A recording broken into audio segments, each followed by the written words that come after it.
Bonjour, bonjour, chers abonnés, bonjour. Je vous salue dans le précieux nom de notre Seigneur Sauveur, Jésus-Christ. Ah oui, je suis très content de vous revoir pour cette nouvelle vidéo. Et ça fait vraiment longtemps que j'ai fait une vidéo.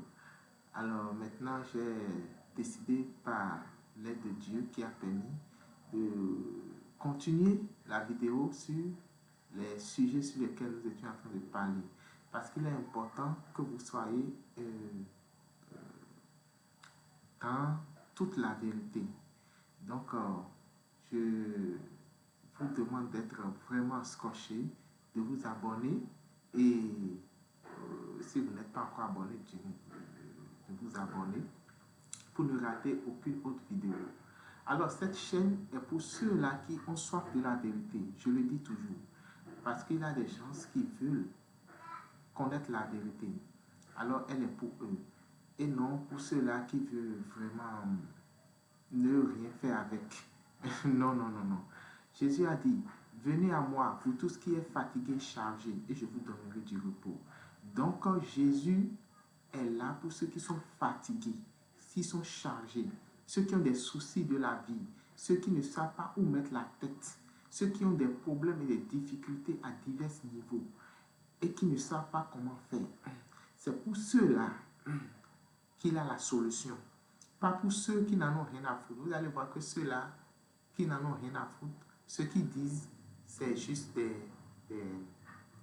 critiques inutiles. On ne veut pas des critiques inutiles. Le docteur n'est pas là pour ceux qui se portent bien. Si quelqu'un se porte bien, il va à l'hôpital. Vous savez comment il fait? Eh bien, il va commencer par jacasser, par déranger les malades. Il ne dira rien de bon. Même le docteur sera fâché. Oh, mais toi, tu fais quoi ici? Mais rentre chez toi. Vous comprenez un peu? C'est pour cela que cette chaîne est faite pour ceux-là qui veulent entendre quelque chose. Quelqu'un qui a soif, ou bien quelqu'un qui est curieux, ou bien quelqu'un qui veut connaître la vérité. Alors, bienvenue, bienvenue dans cette chaîne Éveil et relaxation. Si vous n'êtes pas encore abonné, abonnez-vous. Nous allons parler aujourd'hui de la loi. Alors, j'ai prévu vous parler de la dernière partie de la loi. Eh bien, nous allons le faire, mais je vais la scinder en deux. D'accord? Je vais la scinder en deux. Si je fais tout ça, c'est pour que vous ayez la compréhension. Alors, nous étions en train de parler de la loi. Et je vous ai dit qu'on ne peut pas justifier par la loi. Mais quand on dit loi, il faut spécifier quelque chose. Il a au moins 4 lois. J'ai bien dit ça. Il a 4 lois. Il a d'abord la loi morale. Il a la loi du péché. Il a la loi de Moïse. Et la loi de l'esprit et de vie. Ça fait 4. Maintenant, tout ce que les gens connaissent, c'est la loi de Moïse. Ça, beaucoup de gens connaissent. Et pour eux, ils peuvent être justifiés par cette loi. Je vous ai démontré par A plus B qu'on ne peut jamais être justifié par la loi de Moïse. Et pourquoi Dieu a donné cette loi? Parce que c'est Dieu même qui a donné cette loi. J'ai expliqué. Mais nous allons brosser. Et je vais vous expliquer les 4 sortes de lois. OK? Et pourquoi le 4e n'est pas vraiment une loi? C'est-à-dire, c'est une loi, mais il faut comprendre le sens. Vous comprenez un peu? Donc, quand on parle comme ça, quand la Bible parle comme ça, il faut essayer déjà de décortiquer ce qu'on veut dire. Parce que la Bible est profonde. Ce n'est pas un journal qu'on peut lire et comprendre. Amen. Nous allons sans plus tarder commencer. Donc, je vais vous parler de la loi morale. Dans le livre de Romains chapitre 7. Ok? Romains chapitre 7, verset 23. D'accord? L'apôtre Paul a remarqué quelque chose. J'espère que vous allez arriver à bien lire sur l'écran. Sinon, vous pouvez prendre vos Bibles et voir. Alors, pourquoi j'aime ce passage? Parce que l'apôtre Paul, dans ce passage, est arrivé à identifier le péché. Le péché que beaucoup n'arrivent pas à identifier. Ils pensent que c'est eux-mêmes. Le péché, en réalité, c'est un esprit. Mais un esprit qu'on ne peut pas attraper. Vous comprenez un peu? Et c'est lui maintenant qui agit et qui fait qu'on voit les fruits du péché. Qu'est-ce qu'on appelle fruits du péché? La personne a volé, il a menti, il a commis adultère. Ça, c'est ce que vous voyez. Et on appelle ça fruit du péché. La Bible appelle ça fruit du péché. Maintenant, le péché lui-même, c'est lui qui occasionne ça. Donc, ce qu'il faut attaquer, ce n'est pas ce que vous voyez, mais c'est ce qui est là-bas, spirituel. C'est ce qui produit ce que vous voyez. C'est ça qu'il faut attaquer. Vous comprenez un peu? Alors, dans ce passage, l'apôtre Paul explique quelque chose. Il dit, mais je vois dans mes membres une autre loi qui combat contre la loi de mon entendement et qui me rend captif à la loi du péché qui existe dans mes membres. Alors, qu'est-ce qu'il veut expliquer? Il dit, la loi en lui, une autre loi, la loi qu'il a en lui là, tous les hommes ont cette loi-là. On l'appelle la loi morale. Vous me suivez très bien. L'homme naît avec cette loi-là. De manière à ce que, même si la personne ne connaît jamais Jésus, même s'il n'a pas connu Dieu une fois, il sait que son enfant ne peut pas demander du pain, il va lui donner la pierre. Il sait que l'enfant ne peut pas demander à manger, il va lui donner du serpent. Donc, il a des choses qu'on sait. Et ça n'a pas besoin du commandement. Non. Donc, on appelle ça loi morale. C'est-à-dire, c'est écrit dans le cœur. Maintenant, le problème vient où? Le problème vient lorsque les gens traversent la loi morale. Parce que Dieu n'a pas fait la loi morale de façon à ce qu'on la traverse et après on peut revenir encore. Non. C'est-à-dire, quand on la traverse, c'est une manière de pouvoir tuer la conscience. On appelle ça une conscience morte. Les gens, cette loi ne parle plus parce que ça parle à l'intérieur. Quand ça dit ne fais pas et tu le fais une fois, deux fois, trois fois, vous allez voir cette personne qui l'a fait, cette personne, c'est fini. Il n'arrive plus à revenir en arrière. S'il a tué une fois, alors que sa conscience lui a refusé ça, deux fois, trois fois, c'est fini, ça devient une habitude. Il ne peut plus retourner en arrière. Même cette voix qui lui disait au départ, ne tue pas, et son cœur battait, même si ça lui dit là, il n'écoute pas. On dit en ce moment que sa conscience est morte. Vous voyez? Et maintenant, ce qu'il faut savoir, ce qu'il faut souligner, c'est que cette personne crée lui-même une autre loi qu'on appelle la loi de l'habitude. C'est-à-dire, l'habitude, c'est une seconde nature. Donc, il se crée cette loi-là. Et cette loi est créée maintenant par l'esprit du péché qui l'obligeait à désobéir à sa loi morale. Vous comprenez un peu?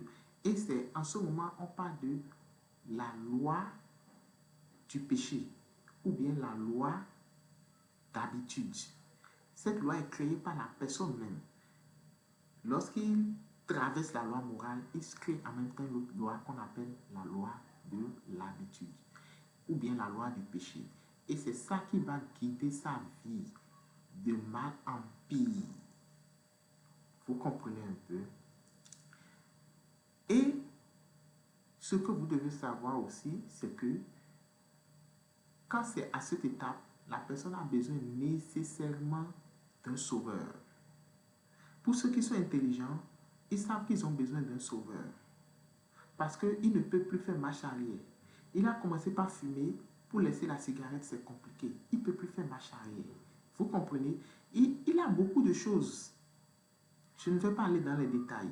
Vous pouvez voir par vous-même tout ce que l'homme crée comme mauvaise habitude et qui l'empêche d'aller de l'avant. Mais la solution existe avec le Christ. Vous comprenez un peu? Et voilà. L'aiguillon de la mort, c'est le péché. Et la puissance du péché, c'est la loi. J'espère que ça s'affiche sur l'écran. Dans 1 Corinthiens, chapitre 15, verset 56. L'aiguillon de la mort, c'est le péché. Et la puissance du péché, c'est la loi. La loi ici, là, on parle de la loi de Moïse. Parce qu'après la loi de l'habitude, Dieu a envoyé la loi de Moïse. Vous comprenez un peu? Mais vous devez comprendre que par la loi, vous ne pouvez pas être justifié. Donc cette loi, c'est la loi de Moïse. Voilà pourquoi vous avez besoin d'une autre loi. La loi de Moïse est faite juste pour freiner le péché. Mais ça ne garantit pas la vie éternelle. C'est pour ça que c'est l'aiguillon de la mort. Vous comprenez un peu? L'aiguillon de la mort, c'est le péché. Et la puissance du péché, c'est la loi. Parce que le péché saisit la loi. Et quand vous désobéissez à la loi, le péché profite pour vous asservir. Vous comprenez un peu? C'est-à-dire, la loi vous montre votre imperfection, mais ne peut pas vous sauver. Et quand vous désobéissez à la loi de Moïse, le péché profite pour envoyer des malédictions et des sanctions. Vous comprenez un peu? Parce que vous ne pouvez plus retourner à l'état de la loi morale. C'est fini. Vous comprenez un peu? Donc, du coup, vous êtes un peu prisonnier entre cette loi de Moïse-là qui vous met captif et qui vous dit, obéissez. Et maintenant, l'intelligence vient où? Lorsque vous voyez que vous ne pouvez pas. Alors là, vous avez besoin d'un sauveur. Mais quand vous dites que vous pouvez, en ce moment-là, il y a le péché qui profite. Parce que quand vous désobéissez à la loi, le péché profite pour rentrer dans la vie de la personne. Et comme Dieu a horreur du péché, les malédictions de la loi commencent par frapper la personne.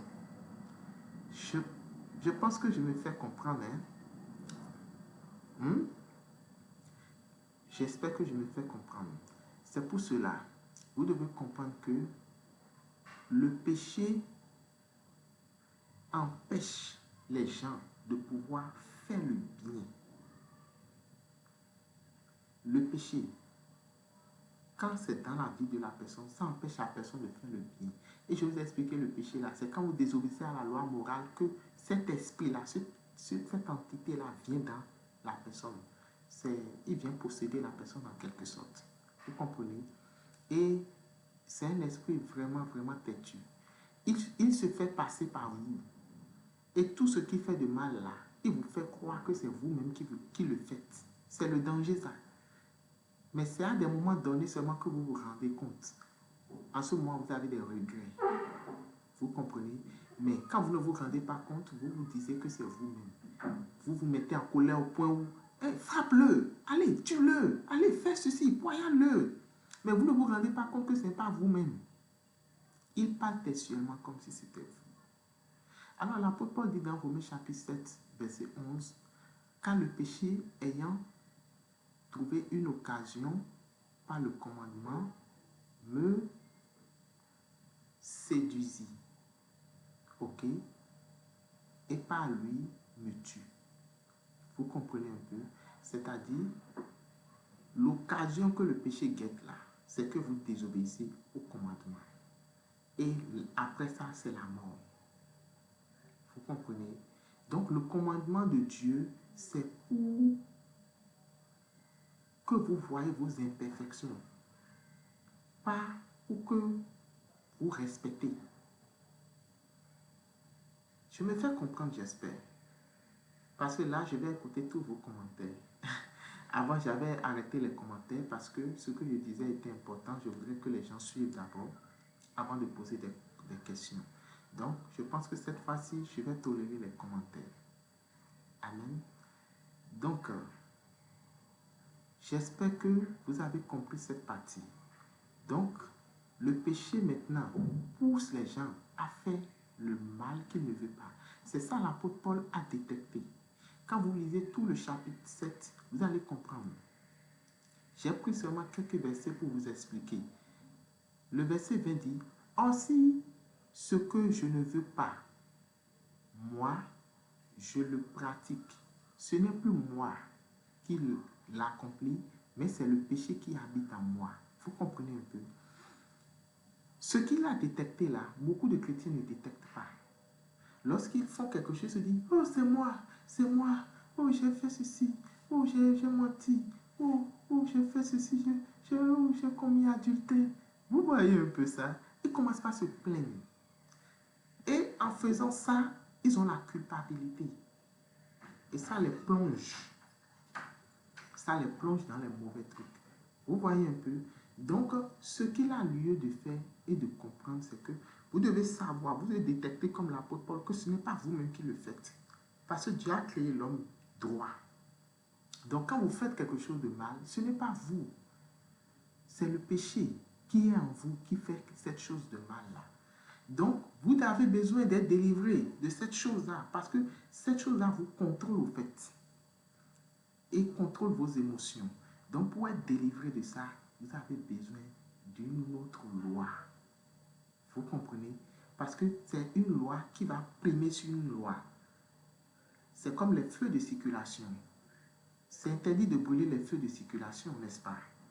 Mais il a certaines personnes qui ont ce droit-là. D'accord? Comme les sapeurs-pompiers, comme la police. Vous comprenez un peu? C'est une loi qui prime sur une loi. Donc, ce dont vous avez besoin pour revenir au départ, pour être restauré, et la loi morale va recommencer à fonctionner, ce n'est pas la loi de Moïse. Parce qu'elle ne vous arrange pas. Plus elle est là, plus le péché profite de ça pour vous plonger. Vous comprenez? Donc vous devez crier au secours. Amen. Donc, j'ai déjà expliqué maintenant pourquoi Dieu a donné la loi de Moïse. Maintenant, je vais vous donner un verset pour confirmer ça. Excusez-moi. Le verset va confirmer et vous gardez ça. Ça va vous permettre de pouvoir affirmer cela, convaincre ceux-là qui ne savent pas. Donc Dieu, pourquoi il a donné la loi? C'est à cause des transgressions, c'est tout. Jusqu'à ce que vienne le Christ.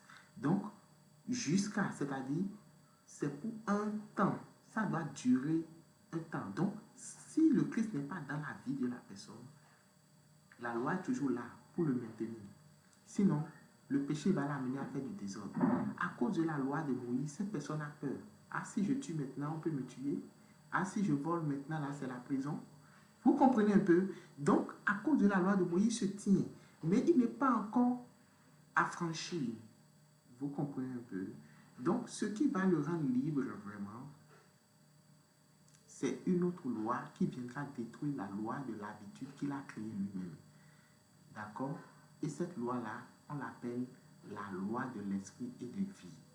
Il est écrit dans Romains chapitre 8, verset 2, car la loi de l'esprit de vie dans le Christ, Jésus, m'a affranchi de la loi du péché et de la mort. Amen. Donc, qu'est-ce qui affranchit? Qu'est-ce qui délivre de la loi du péché que vous avez vous-même créé? C'est uniquement la loi de l'esprit et de vie. Amen. Et cette loi de l'esprit de vie, c'est la grâce. C'est-à-dire, on doit vous prêcher l'évangile. On doit vous montrer comment vous êtes justifié.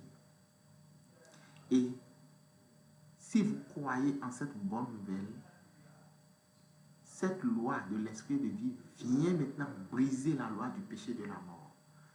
Et c'est pour ça que vous pouvez voir que si vous croyez vraiment à l'évangile, l'évangile annoncé de façon vraie et de façon pure, pas falsifié, vous allez voir que vous allez vous-même laisser ces mauvaises habitudes-là sans vous en rendre compte.